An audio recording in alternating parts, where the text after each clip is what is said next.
मिट्टी भर गई तो पानी कम आएगा, तो पानी जल्दी सूख जाएगा, के रूप में बदल गई है।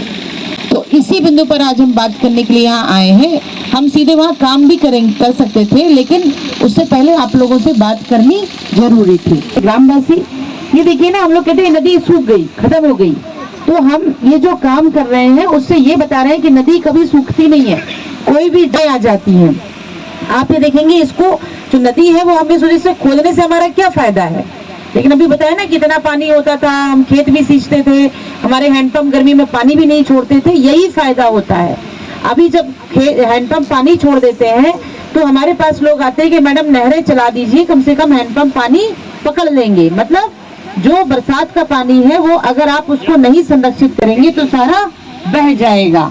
आपको उसी पानी को अगर हम इकट्ठा कर लिया, उसमें सिंचाई, जानवरों के लिए अलग अलग उपयोगों में, वो एक समय ऐसा भी होगा जब इस नदी का पानी लोग पीते होंगे, लेकिन आज ये जानवरों के लिए भी इसमें पानी नहीं बचा है।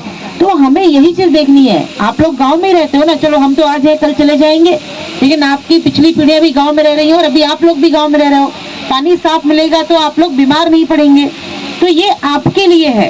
कोई अगर नदी में कहीं कब्जा कर रहा है, कुछ कर रहा है, तो आप लोग उसको मना करिए कि नहीं, हमारी नदी को खराब नहीं करो। और अभी हम यहाँ काम लगवा देंगे, अगर बीडीओ साहब कहीं रुकवाते हैं तो आप लोग कहिए कि क्यों रुकवा दिया। आप लोग खुद मिलके इसमें काम करिए।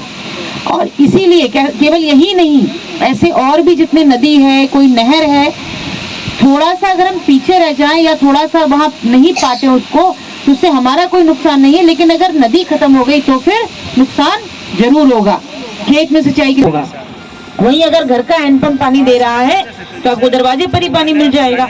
तो ये सब चीजें दिखती नहीं है, लेकिन इनको समझने की जरूरत होती है। और जब इसको सब लोग समझेंगे तो हमें नहीं लगता कि हमारे आसपास का कोई भी जल स्रोत सूखेगा। तो इस नदी को, इस क्षेत्र के, इस हर गांव के, इसमें 16 गांव मैंने देखा, 16 लगभग 11 गांव पड़ते हैं, 16 किलोमीटर की नदी है और 19 चेक डैम बने हैं। आप ये सोचिए, हर किलोमीटर पर लगभग चेक डैम बने हो जाए और ये नदी सही से खुद जाए तो पूरे वर्ष भर इसमें पानी रह सकता है। वैसे ही बना देना है। हो सकता है यहाँ इस नदी के रास्ते में कुछ लोगों को खेत पड़ेंगे, अभी नाप के उसको खोदा जाए, तो जितनी नक्शे में नदी की चौड़ाई है उतनी खुदवा देने दें। उससे आप ही लोगों के खेत का फायदा है। पानी नहीं मिलेगा तो उपज नहीं मिलेगी, और नदी की मिट्टी निकलेगी। वो मिट्टी उपजाऊ मिट्टी है, क्योंकि नदी की तली की मिट्टी है, तो वो आप अपने खेतों में डलवा लीजिए। उसमें तो सारे घास फूस जो भी खनिज है वो सब बह के नदी की सिल्ट में बढ़ गए ना, आपकी खेतों की मिट्टी ही बह के नदी में गई है।